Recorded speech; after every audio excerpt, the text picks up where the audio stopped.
programang ito ay rated SPG. Striktong patnubay at gabay ng magulang ang kailangan. Maaaring may masiselang tema, lengguwahe, karahasan, sexual, horror o droga na hindi angkop sa mga bata. Lumabas na nga ang tunay na ugali ni Claire. Alamin natin. Welcome back sa aking channel. Mga kaganapan sa abot kamay na pangarap. Napaka-intense nga ng mga kaganapan sa abot kamay na pangarap. Sinapubliko na nga ni Giselle sa kanyang event na official nang nagkabalikan si Robert at si Claire. Halos lahat ng tao ay nagimbal sa biglaang pag-announce ni Giselle sa relasyon ni Robert at ni Claire. Maging si Morgana ay nagulantang sa narinig niya. Kaya napatanong tuloy si Morgana kay Zoe kung may alam ba si Zoe na nagkabalikan na ang dalawa. Agad namang tumugon si Zoe na wala siyang alam sa nangyari. Nasurpresa din daw siya sa sinabi ni Giselle. Baka sa mukha ni Zoe na masaya siya para sa daddy niyang si Robert. Dahil at least nga daw ay hindi napunta si Robert kay Lynette. Samantala si Morgana ay inis na inis. Nagsiselos pa din nga si Morgana kapag may mga babaeng nalilink dito kay Robert. Dahil ang gusto nga ni Morgana ay sa kanya pa din bumagsak itong si Robert. Habang nasa stage nga itong si Robert at si Claire, hindi mapigilan ni Robert na mapatingin sa lugar kung nasaan itong si Lynette. Kitang-kita ni Robert kung paano umalis si Lynette nang i-anunsyo ni Giselle sa lahat ng tao sa Apex ang relasyon nila ni Claire. Masayang-masaya naman si Giselle sa pagbabalikan ni Claire at Robert. Hindi na nga naisip ni Giselle ang kaibigan niyang si Lynette na kung ano ang nararamdaman nito sa ginawa niyang pag-anunsyo mismo sa relasyon ni Claire at ni Robert.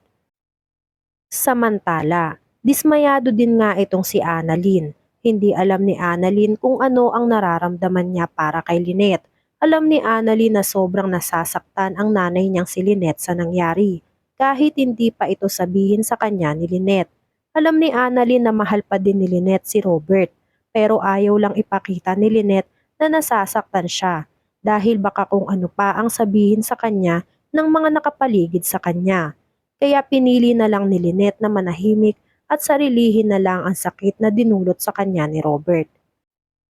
Matapos nga ang anunsyo, ay nagpakabisi na lang itong si Lynette sa mga gawain nila at pagserbisyo sa mga tao sa Apex dahil oras na para sa kainan.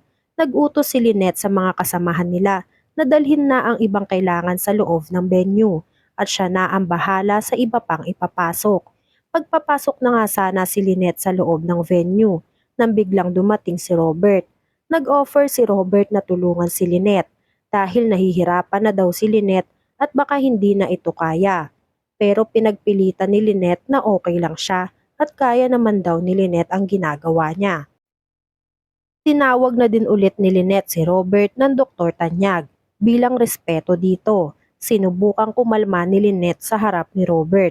Sinubukan ni Lynette na magpanggap na malakas siya sa harap ni Robert. Pero mapilit si Robert. Pinagpilitan ni Robert na tulungan na daw niya si Lynette na magpasok ng pagkain sa loob ng venue. Kaya sumabog na si Lynette. Tinanong niya si Robert kung saang parte ba sa sinabi ni Lynette ang hindi maintindihan nitong si Robert. Kaya napatanong na si Robert, "Ano bang nangyayari sa iyo, Lynette? Gusto ko lang naman kitang tulungan. Bakit ang tigas mo?" Napasigaw tuloy si Lynette. "Ang kulit mo kasi di ba kakasabi ko lang hindi ko kailangan ng tulong mo. Ang kulit-kulit mo." Napangisi naman si Robert. Nagsabi si Robert na kaya mo, pero nahihirapan ka. "Akin na nga yan." Sa sobrang inis ni Lynette, tinapon ni Lynette ang pagkain kay Robert. Gigil na gigil si Lynette kay Robert. Hindi na alam ni Lynette kung paano pa niya itatago kay Robert ang sakit na nararamdaman niya. Nabigla naman si Robert sa ginawa ni Lynette dahil ngayon na lang ulit naging ganon si Lynette sa kanya. Naramdaman ni Robert na lubhang nasaktan nga si Lynette sa nangyari at in denial lang si Lynette sa nararamdaman niya. Natapos ang event, hindi pa din makapaniwala si Morgana sa nangyari. Hindi matanggap ni Morgana na nagkabalikan na si Robert at si Claire. Samantala si Zoe ay masaya pa din sa nangyari dahil umaayon daw lahat sa kagustuhan niya, lalo pa at hindi si Lynette ang makakataluyan ni Robert. Pero kahit ganun na nga ang nangyari, ayaw pa din ni Morgana si Claire para kay Robert. Kaya sinabi ni Zoe kay Morgana, you have to accept na bago ka ng buhay with your new persona, and that includes not having dad in your life. Sa mental hospital, pinuntahan ni Doc Romualdo si Carlos para ibalita kay Carlos na nagkabalikan na si Robert at ang ex niyang si Claire. Nagtanong si Carlos kung ano ang meron at bakit bumalik si Claire sa Apex. Sinabi ni Doc Romualdo na nagkabalikan na si Robert at si Claire. Natuwa si Carlos sa binalita ni Doc Romualdo. Nagwika si Carlos, "That's good na nagkabalikan na sila ni Claire. That's what really matters to me. Sana tuluyan na silang magkasama habang buhay para mawala na ang hadlang sa amin ni Lynette." Napasang-ayon si Doc Romualdo sa sinabi ni Carlos, pero hindi pa din nila alam kung paano mangyayari na magkasama muli si Lynette at si Carlos, kung hanggang ngayon ay nakakulong pa din si Carlos sa mental hospital at nagpapanggap na baliw. Pero sinabi ni Carlos na darating din ang araw na malulusutan na niya ang pagiging baliw sa mental hospital at hindi na kailangan pang magpanggap si Carlos na isang baliw. At dahil nga si Lynette ay tuluyan ng umiiwas kay Robert, nagpasama si Lynette kay Diwa sa opisina ni Robert para turuan sa mga gagawin nito araw-araw na paghahatid ng pagkain kay Robert at kung saan ba banda dapat ilagay ni Diwa ang pagkain ni Robert. Naabutan ni Claire si Lynette na nasa opisina ni Robert. Narinig ni Claire na araw-araw pa din pala naghahatid ng pagkain si Lynette sa opisina ni Robert.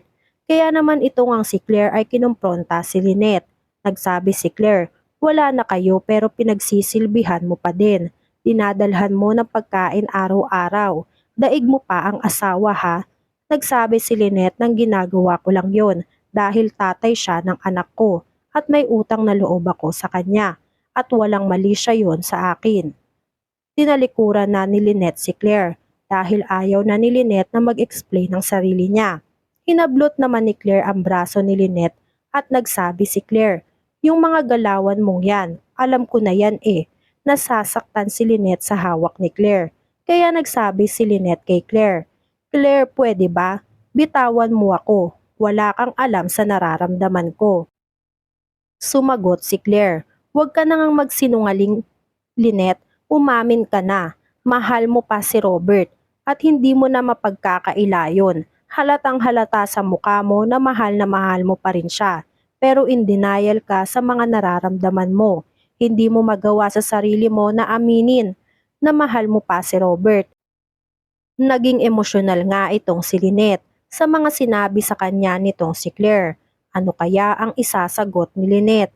Aamin kaya si Lynette sa totoong nararamdaman niya para kay Robert? Yan nga ang mga kaganapan at mga dapat nating abangan dito sa Abot Kamay na Pangarap. Kung gusto nyo pa ng mga gantong klaseng video ay mag-subscribe at i-like itong video na to. Maraming salamat po. I got you!